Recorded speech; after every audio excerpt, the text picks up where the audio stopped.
тоа што можеме да го прочитаме веќе во таа подготвена нацрт стратегија за програмата за култура, која ќе претрпи свои измени така натаму, и во која се имплементирани овие дебати, размислувања, анализи кои се подготвуваат веќе подолго време. Тоа што можем да видам сте почнале од оној момент каде што се детектирани прво се правени анализи таму каде што се најголемите слабости.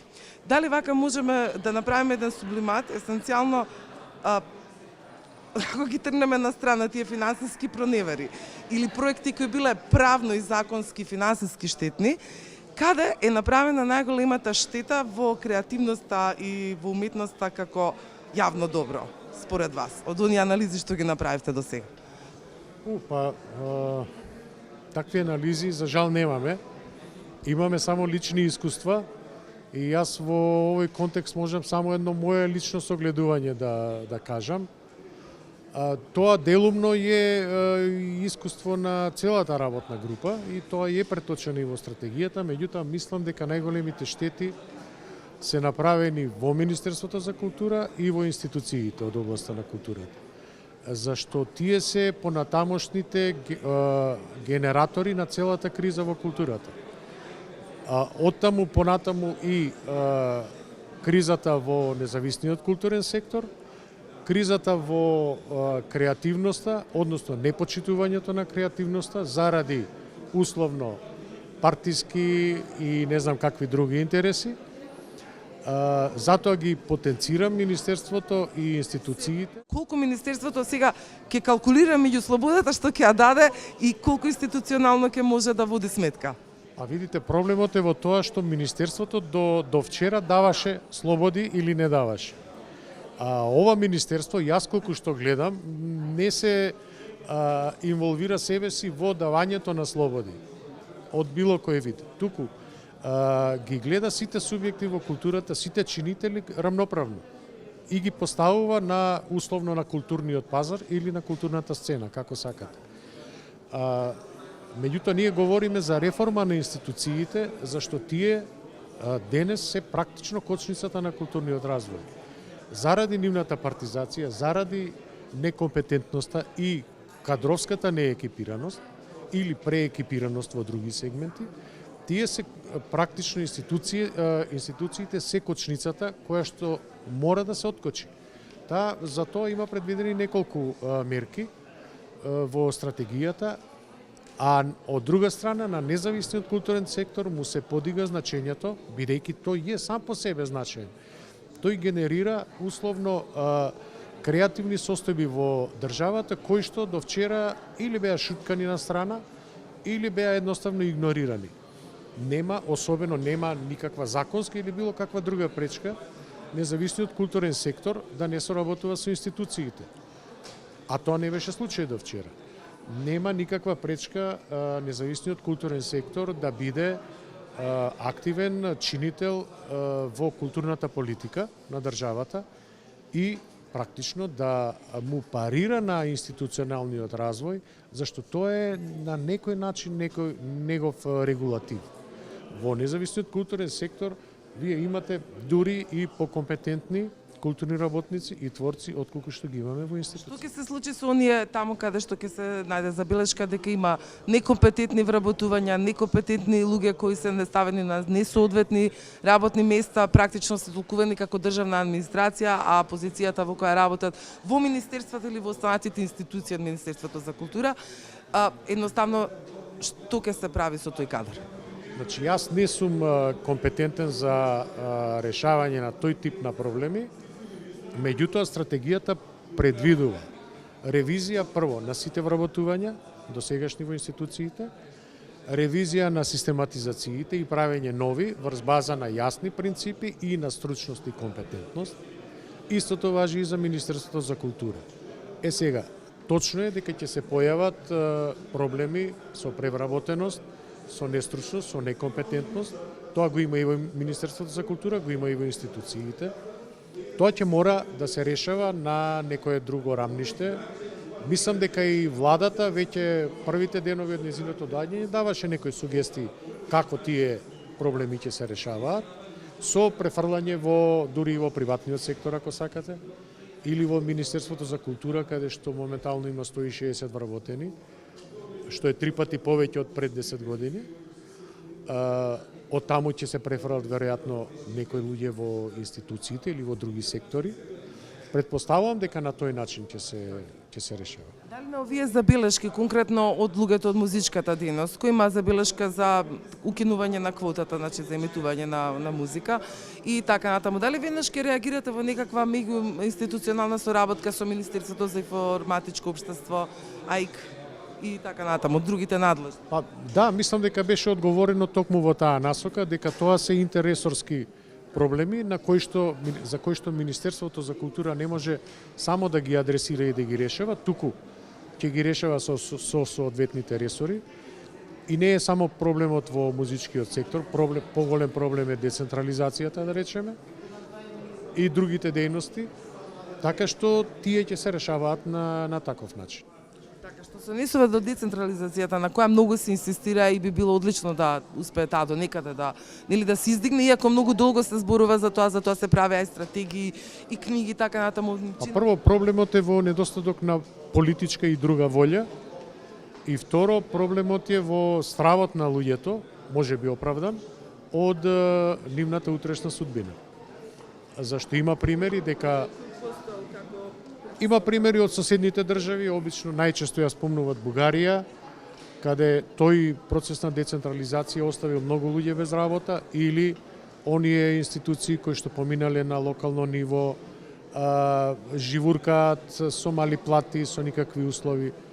Никој не вели дека дел од такви проблеми нема да има и кај нас. Предпоставувам дека ќе има, зашто дел од општините едноставно не се финансиски моќни да прифатат од издржување на културни институции. Меѓутоа, мислам дека процесот ќе се води постапно, што е многу битно, и во договор со институциите, со Министерството за финансии, да се бараат најдобрите начини на спроведување. За жал, финансиската состојба тука е најбитниот чинител, ама велам понатаму и политичката волја и волјата на поединците. Закон за спонзорство и донација, ако постои интерес да се стимулира и тој бизнес сектор во тие мали места да може. Да, ама знаете како во малите места тоа речиси да не функционира. Спонзорствата повеќе ги имате во естрадата отколку во културата, што е посебен проблем. Но не знам. Ќе видиме.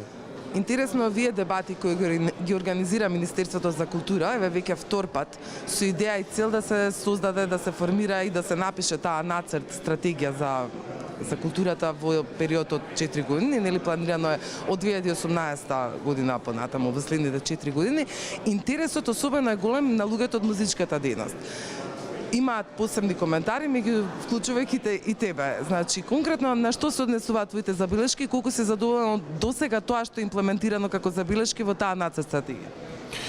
Види, не можам да кажам дека јас сум задоволен од било што заради тоа што се ова е на некој почеток.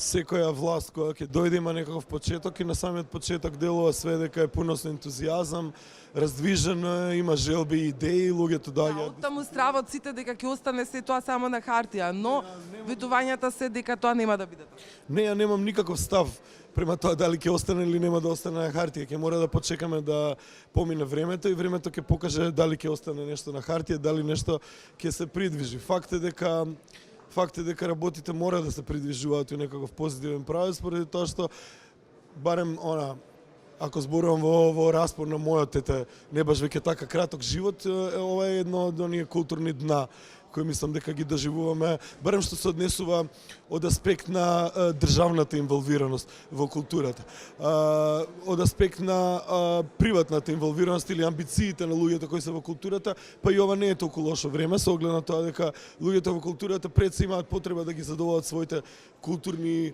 и естетски потреби и секогаш без разлика дали ќе добијат инпут од државата или нема да добијат инпут, они ќе го прават тоа, така да така да креативноста и уметноста не може никој да ја спречи, но државата е тука да ја поттикне и да ги поттикне оние добрите, квалитетните, естетските, високо фино естетските, софистицирани вредности. Немам впечаток дека до сега тоа државата го правеше, не само во изминативе 10 години кои нели се спомнуваат по лошо, него и во сите овие години на македонска самостојност нели од 1991 па нааму. Моето мислење е дека потпуно отсуствува било каков план во културата, каков сериозен план кој од главата надолу ќе дава одредени правци и тенденции кои потоа нели ќе се исполнуваат за ние да имаме еден по-софистициран, по-исполнет, по-фин културен живот. Ајде да се надеваме дека еве сега тоа почнува да се случува. Јас секогаш сум оптимист и секогаш сакам да верувам во тоа. А што се однесува до онаа музичка инволвираност, пошто јас сум нели тука главно за музиката, гледам дека да, моите колеги, музичарите и овие луѓе што се занимаваат со музика се меѓу најгласните, највокалните и најамбициозните во овие коментари и дискусии. И мислам дека тоа е сосема логично, заради тоа што ако направиме една ваква паралела, културата во македонската држава, која е независна, до денеска е буквално последната дупка на шупелката. Како што културата е последниот интерес на македонската држава, така музиката во рамките на културата е најмалку третирана и финансиски и од било кој аспект, или е тотално погрешно третирана, рецимо до сега углавном беа финансирани, промовирани некои естрадни вредности кои немаат никаква врска со ниту со уметноста, ниту со некои реални музички потреби, повеќе се некои ајде да речам некои финансиски обрти на некои луѓе кои гледаат да чепнат нешто некоја паричка од музиката, поради тоа што е на уметност, значи никогаш не се поттикнува, не се финансирала и не се буткала на вистинската автохтона македонска музика која ја има во изобилство, и мислам дека токму од таму доаѓа вокалноста и амбицијата на музичарите да дојдат и да дискутираат на овие средби, и се надевам дека нема да останат залудни овие дискусии. Во регионот некој тоа го регулира со таа другата дейност естрада или да не одиме подалеку турбо фолк и шунт со посебно доначување. Кај нас тоа уште не постои како таква, дури имаме сведоци сме на укинување на квотите, зашто реагира и некои твои колеги како Александар Ристовски принц, како председател на здруженијето Шпато. Значи, каков е твојот став за тоа? Како може да дојде до регулатива тука, некаква за да може известни критериуми да се воспостават за тоа што подразбира условно естрада или што е условно квалитетна музика? Факт е дека јас лично не би можел да се бавам или да дискутирам за тие критериумите. Сепак критериумите ги носат уредниците на медиите кои би требало да ја вртат или промовираат таа музика. И веројатно едно пообразовано, пософистицирано општество ќе доведе до тоа да имаме пообразовани, пософистицирани уредници во медиите, и они би знаеле да направат таква класификација.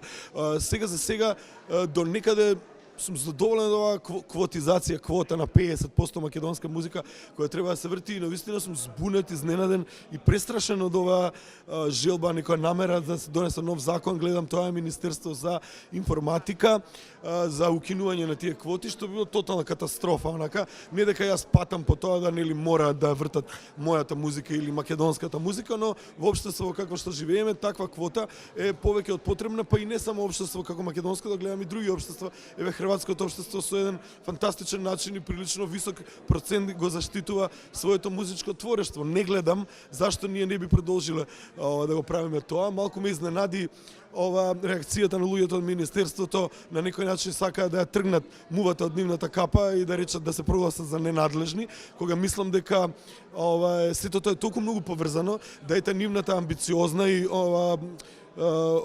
идеја за развојот на културата во следните 4 години, која звучи добро, вака на хартија изгледа одлично, и мислам дека тие луѓе искрена намера имаат да ја спроведат во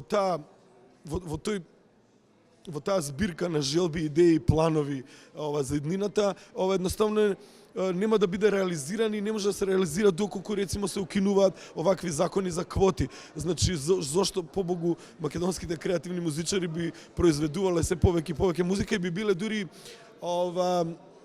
побутнати финансиски или на некој начин од државата тоа да го прават послободно и покреативно, од друга страна да им ги уништите каналите каде што тоа се врти.